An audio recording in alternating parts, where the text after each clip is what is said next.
There is near consensus regarding the year Jean-Jacques was born, 1758, but the day of his birth is uncertain.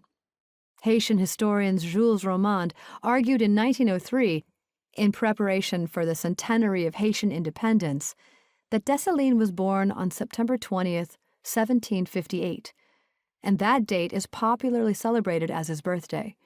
July 25th, the patronal holiday of his namesake, St. James, Saint-Jacques, was celebrated as his fête during his rule and has sometimes been interpreted as his birthday.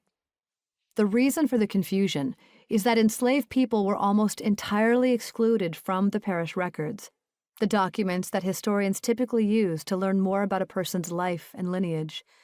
Enslavers were legally required to have enslaved people baptized, but they often did not comply with the law. Even when they did, the parish priests kept separate records of baptisms of enslaved people, if they kept them at all, and those documents largely no longer exist. The exact details surrounding Dessalines' birth itself are also difficult to pinpoint. His parents were almost certainly enslaved, because slavery was a hereditary sentence. By law, he would have been the property of his mother's enslaver when he was born. According to the Code Noir, enslaved people were allowed to marry if they were enslaved on the same plantation, and their marriage would have legally prevented them from being sold separately. For this reason, it is unlikely that this law was actually enforced.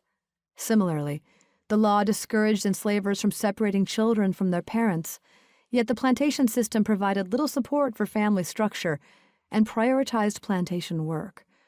Infant mortality on Caribbean plantations was high, but if enslaved children survived their first few years of life, they started working on the plantations when they were about 5 or 6 years old.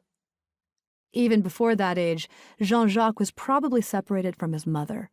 She may have been sold to another plantation, or perhaps she died. In her absence, the young Jean-Jacques developed a close friendship with a woman named Victoria, or Toya, Monteau, whom he later called his aunt. Together, Jean-Jacques and Toya suffered the brutality of slavery on the Duclos coffee plantation.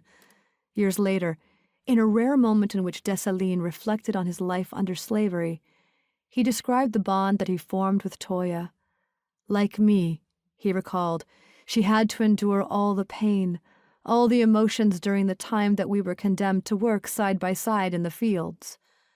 A white doctor who knew them both later claimed that Toya and Jean-Jacques' relationship became a problem for Duclos. She chatted with him so often, and they were so intimate, he wrote, that Duclos separated them by sail. Toya was displaced to the large Deluge plantation in Montreuil, south of Saint-Marc, on the Gulf of Gonave. There, she worked as the leader of a 50-person plantation unit, Atelier.